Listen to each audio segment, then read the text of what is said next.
Quelle est la première étape pour un coach ou un thérapeute qui veut aligner son activité avec ses valeurs profondes? La première étape pour moi, c'est déjà de commencer par déterminer ses valeurs profondes. Et bien souvent, on pense les connaître et il s'avère que lorsqu'on creuse un petit peu ou qu'on regarde ce que les personnes font dans leur vie, ils ne sont pas vraiment alignés avec leurs valeurs. Et pour moi, c'est déjà le premier point, c'est définir quelles sont mes valeurs profondes. Et on a bien souvent des personnes qui confondent valeurs profondes avec valeurs morales. Genre liberté, égalité, fraternité ou bienveillance. Maintenant, en fait, ça c'est des valeurs morales, mais c'est pas des vraies valeurs, c'est pas des valeurs profondes. Et pour moi, une valeur profonde, c'est ce qui prédomine nos pensées, c'est ce qui est vraiment important pour nous.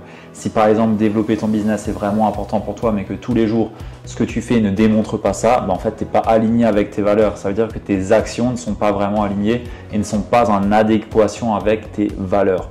Donc pour moi, ça commence par définir ses valeurs profondes et pour ça, j'invite toutes les personnes à faire l'exercice des 13 questions puissantes de John Demartini qui permet de définir ses valeurs et qui permet justement de mettre en lumière ces points-là et ces éléments-là pour tout simplement commencer par définir ses valeurs profondes et derrière ses actions, les aligner à ses valeurs pour les nourrir en fait. Et pour moi, un entrepreneur qui prospère, c'est un entrepreneur qui nourrit ses valeurs au travers de son activité et qui trouve une stratégie marketing, une stratégie de développement d'activité qui lui permet d'apporter vraiment des bénéfices au quotidien pour ses valeurs hautes. Et en étant dans cet axe, dans cet alignement, il pourra continuer d'avancer et n'aura aucune excuse, aucune procrastination, aucun symptôme pour simplement lui permettre de développer son activité. Et en quoi est-ce que le fait de connaître ses valeurs ou même l'alignement entre le mindset et le business permet d'attirer ses clients? Pour moi, le point le plus important là-dedans, c'est qu'est-ce qu'on vibre. Parce que je pense qu'on a tous déjà lu des posts ou des vidéos où on s'est dit ça sonne creux, la personne n'est pas vraiment alignée, on sent que c'est pas juste et on a tous déjà vu des posts comme ça où on s'est dit bon, c'est un peu merdique, c'est pas juste. Et pour moi, c'est ça le point. C'est que une personne qui n'est pas alignée, on va le sentir. Une personne qui n'est pas vraiment à sa place, on va le sentir. Une personne qui est sur un positionnement qui n'est pas vraiment aligné avec son histoire, avec ce qui l'anime, avec qui elle est profondément et ce qu'elle veut vraiment développer, ça va se sentir. Et pour moi, c'est là tout le travail d'alignement. C'est trouver finalement par rapport à mon histoire, par rapport à qui je suis, par rapport à ce que je fais, par rapport au positionnement que je vais prendre, mon offre et ma stratégie marketing et donc ma communication, à quel point est-ce que tout ça est vraiment aligné, à quel point est-ce que c'est vraiment fluide et à quel point est-ce que finalement l'énergie que je vais pouvoir infuser dans ma stratégie de communication va se ressentir et va me permettre d'attirer des personnes à moi. Parce que pour moi, la communication, les mots qu'on choisit, l'intention qu'on pose derrière un post, pour moi, subcommunique au-delà des mots et c'est ce qui fait qu'on va attirer ou non des personnes. On va avoir des posts qui vont faire de la réaction ou non. Et pour moi, tant qu'on n'est pas dans son alignement, on ne s'autorisera pas vraiment à vraiment incarner son message, à être dans sa pleine puissance, à véhiculer ses émotions qui sont fortes et ça va se sentir. Donc pour moi, c'est là tout le travail. Et le deuxième point, la raison pour laquelle pour moi, il faut vraiment être aligné entre le mindset et quelque part, c'est corps, cœur et cerveau qu'on aligne avec son client de cœur, ça nous permet aussi de tenir sur la durée. Parce que si on n'est pas aligné et qu'on fait juste ça par opportunité, l'appât du gain va vite ne plus être suffisant pour continuer à avancer et après 1 an et demi ou 2, on va arrêter et passer à au prochain objet brillant. Et pour moi, c'est juste pas possible quand on est dans l'entrepreneuriat et encore plus dans l'accompagnement parce qu'on est là pour servir, on est là pour contribuer et pour moi, on n'est pas là par hasard. Je veux dire, les personnes que nous on accompagne, tu vois, dans notre programme d'accompagnement AMB, c'est des personnes qui sont vraiment missionnées. C'est des gens, on valide avec eux en amont avant de les faire rentrer dans l'accompagnement si ils ont vraiment quelque chose qui les anime dans ce qu'elles font et dans ce qu'ils font.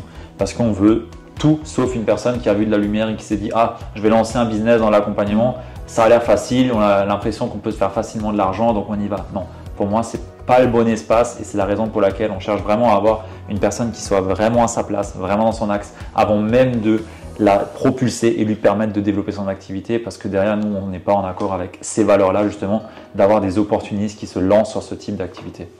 Est-ce que selon toi, une personne qui est vraiment alignée dans son business peut quand même rencontrer des obstacles? Oui, et encore heureux, parce que je pense que c'est comme ça que la personne elle grandit, qu'elle avance, et dans tous les cas il y a des obstacles. Je veux dire, On peut être dans son axe, on peut être pleinement aligné. Ça ne veut pas dire pour autant que tout va être facile, simple. Oui, ça va être plus simple dans le sens où on a une fluidité entre la personne qu'on est, le message qu'on a, l'expérience de vie qu'on a. Donc déjà, on est légitime parce qu'on a déjà un certain parcours de vie qui nous permet de nous appuyer sur des fondations qu'on a déjà, entre guillemets.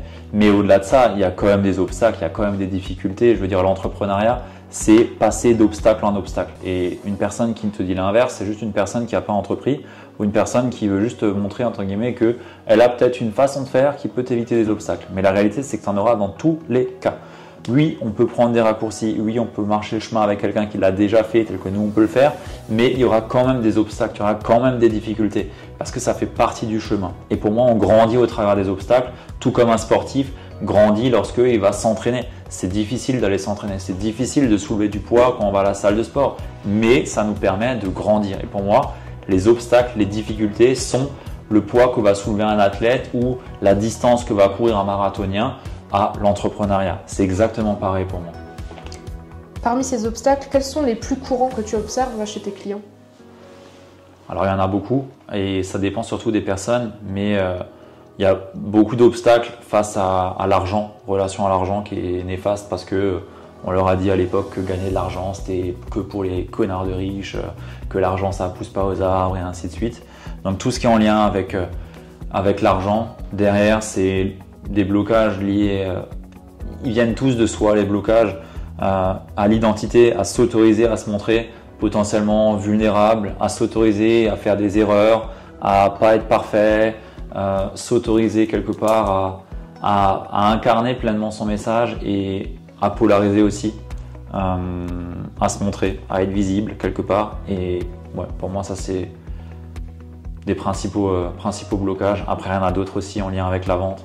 S'autoriser à faire preuve de leadership, s'autoriser à proposer ses services, s'autoriser à mettre en lumière qu'on propose de l'accompagnement, qu'on vend des services. Mais tout ça revient encore une fois à une question identitaire et finalement à des blocages internes à la personne. Voilà. On peut relier ces blocages au syndrome de l'imposteur, c'est un obstacle qui ressort quand même assez souvent. Si on parle de s'autoriser à être visible, oui. Si on prend les blocages en lien avec l'argent, ça n'a rien à voir. Mais d'un point de vue juste s'autoriser à être visible, ça veut dire que si quelque part je me rends visible, qu'on me voit m'exprimer sur le sujet que je veux aborder, dans ce cas, potentiellement, on peut me démasquer. Ou alors, une personne qui a une autorité supérieure à la mienne peut potentiellement me dire que je raconte n'importe quoi et je vais avoir peur d'une certaine mort sociale. Et pour moi, le point le plus important là-dedans, c'est ok, syndrome de l'imposteur, oui, il y en a, mais quand je regarde, entre guillemets, les personnes qui ont le plus de résultats, c'est des personnes qui ont réellement fait ce travail d'alignement. Et pour moi, quand on part de son histoire, de ses compétences, de tout ce qu'on a déjà pu acquérir et qu'on vraiment on valorise tout ça parce qu'au final c'est une question de valorisation pour moi. Déjà valorisation de ce qu'on fait, de qui on est, de tout ce qu'on a déjà créé et qu'on crée une offre qui s'appuie sur ces éléments-là. Ben en fait, il n'y a plus vraiment de question de syndrome de l'imposteur. Il va peut-être y avoir des blocages pour s'autoriser à se montrer, s'autoriser à prendre la parole, mais ils vont vite être dépassés parce que finalement le pourquoi est-ce qu'on fait les choses va être plus grand.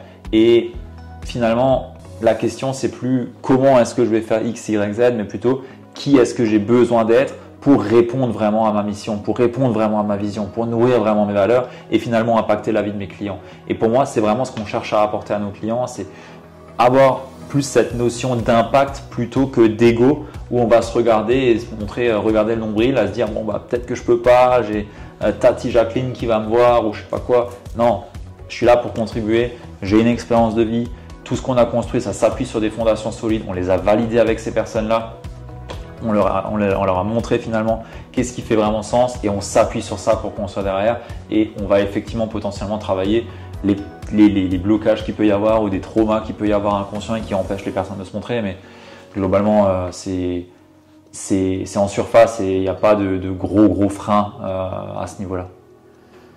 Ok, on parle de blocage, d'alignement. Pour finir, j'aimerais que tu nous dises un petit peu quelle est ta méthode pour attirer une audience de cœur. Alors, la méthode, il y en a plusieurs.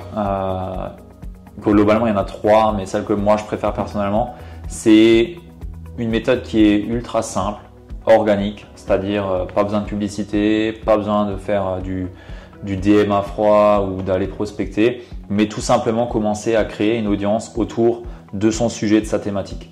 Pour moi, c'est ultra puissant parce qu'on commence à fédérer une petite communauté qui tout simplement est en lien et qui a de l'intérêt pour le sujet qu'on va choisir. Si par exemple je prends la perte de poids ou le burn-out ou la relation parent-enfant, si je communique autour de ces sujets-là et que le contenu que je partage est réellement en lien avec ce qui prédomine, les pensées et les valeurs de mes clients de cœur, dans ce cas, je vais les intéresser. Et moi, je pars toujours de ce point-là, c'est comment est-ce que je peux faire pour attirer ces personnes, leur montrer que je suis légitime, leur montrer que j'ai de l'expérience, leur montrer que j'ai de la valeur à leur apporter pour que tous les jours, ils aient envie de consommer ce que je leur partage pour les aider à grandir. Et au plus je les aide à grandir, au plus je les aide finalement à monter en conscience par rapport à leur situation, leur donne finalement suffisamment de confiance en moi, mais en eux aussi et en ce que je fais, alors ils voudront travailler avec moi pour la simple et bonne raison que je les ai déjà aidés sans rien leur demander et ils me voient quelque part comme une autorité, comme une personne de confiance et une personne qui peut vraiment les aider vis-à-vis de leur situation et de leurs problématiques. Et pour moi, ça c'est la méthode que je préfère, qui ne coûte rien, qui prend très peu de temps finalement, parce qu'à partir du moment où on touche les vrais sujets, qu'on est vraiment aligné encore une fois avec son positionnement, avec son offre, avec sa stratégie et la communication qu'on va avoir, finalement en 3, 4, 6 semaines, on peut commencer déjà à constituer une petite audience avec des personnes qui sont vraiment intéressées et vraiment dans les cas des personnes que nous on peut accompagner et on peut leur proposer une première offre à un tarif préférentiel par exemple parce que c'est dans les débuts et puis petit à petit ça grossit, on a de plus en plus de personnes qui veulent travailler avec nous et au final on a un business qui commence à se construire et à être solide. Voilà. Je te remercie pour cet échange. Est-ce que tu souhaites conclure sur tout ça ? Je pense qu'on a fait un bon tour sur les questions que tu as apportées, donc déjà merci. Et j'ai qu'une seule chose à dire, c'est autorisez-vous à développer votre activité, autorisez-vous à développer le business de vos rêves et surtout ne vous limitez pas. Parce que quand on parle d'autorisation, quand on parle de développer une activité dans l'accompagnement, pour moi il y a une grosse notion d'autorisation à voir grand. Et au plus on voit grand, au plus finalement on laisse de côté les petits problèmes qu'on peut avoir parce qu'ils sont tellement insignifiants par rapport à ce qu'on veut développer que ça n'en est même plus. Et pour moi, c'est ça le point. On a besoin de grandir, on a besoin d'évoluer en tant qu'être humain. Et quand on développe une activité, on est quelque part contraint parce que soit on croit, soit on décroît. Et au plus on s'autorise à aller chercher une grande vision, au plus on va avoir de l'impact sur les personnes qu'on veut servir et au plus aussi on va grandir vite et on va s'entourer aussi de personnes qui peuvent nous aider à grandir vite. Et pour moi, c'est ça la plus belle des choses dans l'entrepreneuriat et d'autant plus dans nos métiers de l'accompagnement, du care, du business d'humain à humain finalement. Parce que on aide les autres et pour moi c'est la plus belle des choses qu'on puisse faire. Donc voilà, je conclue sur ça. Merci. Merci.